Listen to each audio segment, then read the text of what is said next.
পটল চাষ শুরু করলাম। পটল গাছে যথেষ্ট পরিচর্যা করছি। পটল গাছে অনেক টাকা ব্যয় করেছি পটলের জমির ক্ষেত্রে, মাচা তৈরি করতে বা এটা সেটা কাজে। কিন্তু গাছ থেকে আমরা যথেষ্ট হারে পটল তুলতে পারছি না। হ্যাঁ বন্ধু, অনেক চাষি বন্ধু বর্তমানে আমাদের কমেন্ট বক্সে কমেন্ট করছেন, বা অনেক চাষি বন্ধু দেখা হলে আমাদের বলছেন, দাদা আমাদের পটল গাছে ফুল জালে কিছু নেই, জলসেচ দিচ্ছি, সার দিচ্ছি, তবু কোনো কাজ নেই। এমতো অবস্থায় গাছকে চাঙ্গা করার জন্য কি কি উপাদান দেওয়া দরকার? শুধু কি সার? না, সার ছাড়াও আরো কয়েকটা উপাদান রয়েছে। সেটা যদি, তবে কি বলতে পারো অ্যাগ্রোমিন সয়েল? না, অ্যাগ্রোমিন সয়েল না, আরো কয়েকটা উপাদান রয়েছে। সেটা যদি তুমি ব্যবহার করতে পারো সারের সাথে মিশ্রিত করে, আমি কথা দিচ্ছি তোমার গাছ আগের মতো কালো কুচকুচে হবে, প্রচুর হারে ডোকসানি উঠবে, প্রচুর কিন্তু ফুল ফল দেবে। তাই পটল গাছে অতিরিক্ত পটল ধরানোর জন্য এই টাইমে আপনি কোন সার ব্যবহার করবেন সেটা নিয়ে আজকের ভিডিওতে আলোচনা হবে। তাই চলো ভিডিওটা শুরু করা যাক।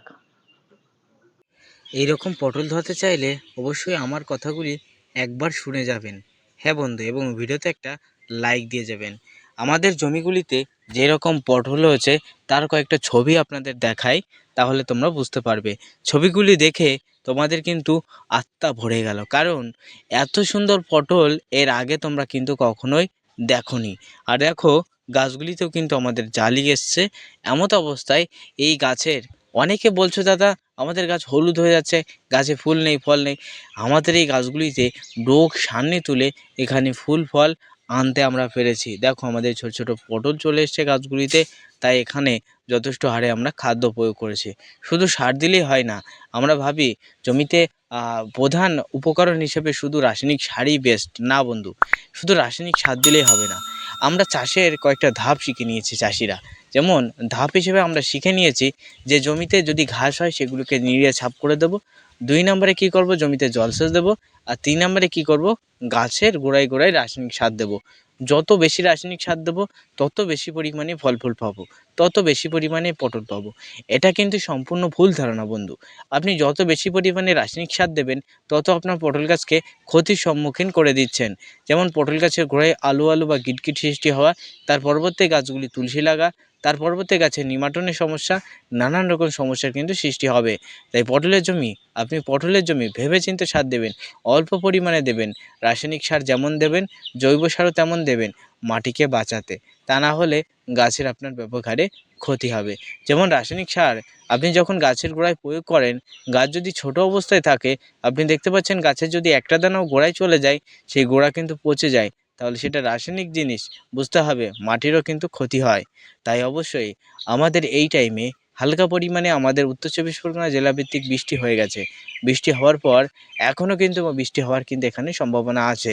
তাই এই টাইমে আমরা রাসায়নিক সার ব্যবহার করব। রাসায়নিক সারের সাথে সাথে পাশাপাশি আমরা কিন্তু জৈব খাদ্য ব্যবহার করব, কারণ সামনেই কিন্তু বর্ষাকাল আসছে। হালকা হালকা পরিমাণে জ্যৈষ্ঠ মাসে বর্ষা হবে, অতিরিক্ত বর্ষা না হলেও হালকা হালকা পরিমাণে হবে। যত বর্ষা দেবে, যত জৈব সার আপনি জমিতে ছড়িয়ে রাখবেন, তত পচবে, তত কিন্তু সবজি গাছের গতি দেবে।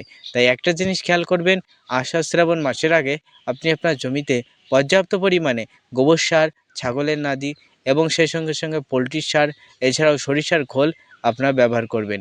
যারা গোবর সার পাচ্ছেন না, সরিষার খোল পাচ্ছেন না, পোলট্রির সার পাচ্ছেন না, তাদের বলবো অবশ্যই কিছু হলেও পাতা পচা সার বা অন্য অন্য সারগুলি আপনি বাড়ির যে কোনো স্থান থেকে সংগ্রহ করে জমিতে ছড়াবেন। কারণ জৈব সার অবশ্যই কিন্তু জমিতে দেওয়া আবশ্যিক। তাই প্রত্যেকের বলবো সরিষার খোল ক্রয় করতে পারবেন। 30 থেকে 32 টাকা কেজি দরে সরিষার খোল পাওয়া যাচ্ছে।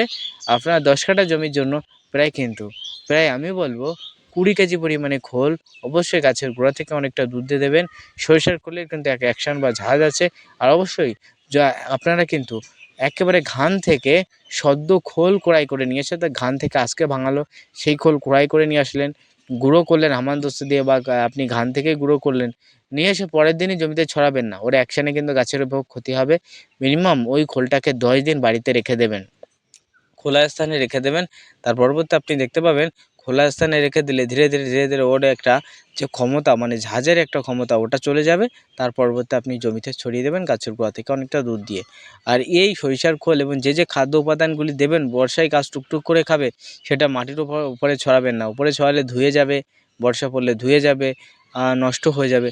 তাই আমি আপনাদের বলবো হালকা হালকা পরিমাণে আপনার মাটি দেখুন জো হয়ে গেছে, এমত অবস্থায় গাছের গোড়ায় আপনি অবশ্যই ছড়িয়ে দেবেন সরিষার খোল, সেই সঙ্গে সঙ্গে গোবর সার, কিছু পরিমাণে পারলে পোলট্রির যে সার যেটা হয়ে থাকে সেটা ছড়াবেন। তিনটের মধ্যে যে কোনো একটা ছড়ালেই হবে। এবং সেই সঙ্গে সঙ্গে আপনাদের বলবো রাসায়নিক সার হিসাবে গোমরের গোমর শক্তি 14-35 অর্থাৎ করমণ্ডলের 14-35-14 এবং করমণ্ডলের 20-20-13 এই দুটো রাসায়নিক সার 10 কাঠা জমি হলে 5 কেজি পরিমাণে ব্যবহার করবে। অবশ্যই গাছের গোড়ায় ব্যবহার করতে হবে। ব্যবহার করার পর মাটি হয়ে গেলে সেই সরিষার খোল বা যে আপনি জৈব খাদ্য দিয়েছেন আর রাসায়নিক সারগুলিকে মাটিতে ঢেকে দেবেন। এবং আরেকটি কাজ করবেন, এই টাইমে কি হয় বন্ধু, অনেক সময় কি হয় আমরা গাছের গোড়ায় রাসায়নিক সার দিতে দিতে দিতে দিতে এক টাইমে আমাদের মাটি অম্লতার সৃষ্টি হয় বা উর্বরতা শক্তি নষ্ট হয়, ফলে সেখানে কোনো রকম খাদ্য ব্যবহার করলে কাজ হয় না। সেজন্য আপনাকে বলবো 1 প্যাকেট ট্যাস্কো 5, হ্যাঁ বন্ধু, আপনি নিজের এলাকা থেকে 1 প্যাকেট, অনলি ফর 1 প্যাকেট ট্যাস্কো 5 আপনি ক্রয় করবেন। এর ভিতরে রয়েছে বন্ধু উন্নত প্রযুক্তির জিঙ্ক, বোরন, কপার, এছাড়াও নানান রকম খাদ্য উপাদানে তৈরি এবং যা কিন্তু বন্ধু দেখতে পাবেন যে হলুদ হলুদ পাউডার, ইহা গাছের গোড়ায় ছড়ালে গাছের কিন্তু অত্যাধিক হারে গতি আনে, গাছের পাতা কালো রাখে। এবং তার সাথে 1 প্যাকেট আপনি কিন্তু সালফার রাখবেন। সালফার 80%, যে আপনি আনমল বা অন্য অন্য কোম্পানির সালফার ক্রয় করবেন, ক্রয় করে গাছের গোড়ায় দেবেন। অবশ্যই পার বিঘেতে মিনিমাম 2 প্যাকেট করে ব্যবহার করতে হবে। 10 কাঠা জমির জন্য 1 প্যাকেট করে আমি কিন্তু রিকমেন্ড করলাম। তাহলে কি করতে হবে, তাহলে ফার্স্টে আমাদের সরিষার খোল অবশ্যই গোড়া থেকে অনেকটা দূর দিয়ে আপনারা প্রয়োগ করবেন। 10 কাঠা জমির জন্য 20 কেজি। সদ্য খোল দেবেন না, 1-2 দিন 1 সপ্তাহ বাড়িতে ফেলিয়ে রেখে তারপরে ছড়াবেন। তার পরবর্তীতে আমি বলবো দ্বিতীয়ত আমি বলবো যে রাসায়নিক সার 5 কেজি পরিমাণে দেবেন, 20-20-13 করমণ্ডলে নেবেন, গোমরেরই নেবেন 20-20-13 এবং সে সঙ্গে সঙ্গে 14-35-14 এই দুটো রাসায়নিক সার এবং 1 প্যাকেট নেবেন আমি যে কথা বলছিলাম ট্যাস্কো 5 এবং 1 প্যাকেট নেবেন সালফার। এই উপাদানগুলো একেবারে ভালো করে মিশ্রিত করে গাছের গোড়ায় গোড়ায় ছড়িয়ে দিয়ে মাটি হয়ে গেলে একেবারে পাশনি টেনে টেনে বা খুশনি টেনে টেনে আপনি সারগুলিকে ভালো করে ঢেকে দেবেন। ভালো করে ঢেকে দেবেন, তাহলে মাটির নিচে অনেক দিন থেকে যাবে এবং মাটির নিচে অনেক দিন পরিমাণে থেকে গেলে যত বর্ষা আসবে ততই কিন্তু গাছ সেগুলোকে টুকটুক করে খাবে এবং সেগুলো ধীরে ধীরে ধীরে ধীরে পচে যাবে এবং গাছ কিন্তু টুকটুক করে সেগুলো খেতে থাকবে। ফলে গাছে দেখতে পাবেন যে আপনার গাছের পাতা কালো কুচকুচে করবে, রোগের প্রচুর হারে গতি দেবে এবং সেই সঙ্গে সঙ্গে আপনার গাছে ফুল এবং ফলের মাত্রা সমহারে বজায় থাকবে। ফুল দেখবেন যে ফুটে যাচ্ছে তা ফুটেই যাচ্ছে, কমছে না তা কমছেই না।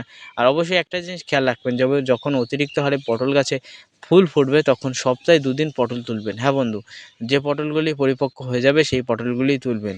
গাছ থেকে যত পরিমাণে পটল তুলবেন তত পরিমাণে ডোগ এবং ছানি উঠবে, তত পরিমাণে গাছের গোড়ায় খাদ্য দেবেন। ঠিক আছে, যত পরিমাণ দেখা যাচ্ছে আজকে আপনি 2 মণ বা 4 মণ আপনি পটল তুললেন, তাহলে আমি রিকমেন্ড করব সেই পরিমাণে, অর্থাৎ দেখা যাচ্ছে 2 মণ তুললেন, তাহলে প্রত্যেক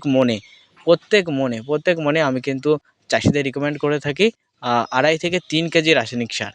যে কোনো কোম্পানি প্রত্যেক মণে দেখা যাচ্ছে আপনি 4 মণ তুলেছেন, তাহলে আমি বলবো 2.5 কেজি করে আপনি সেই জমিতে 10 কেজি রাসায়নিক সার দেবেন।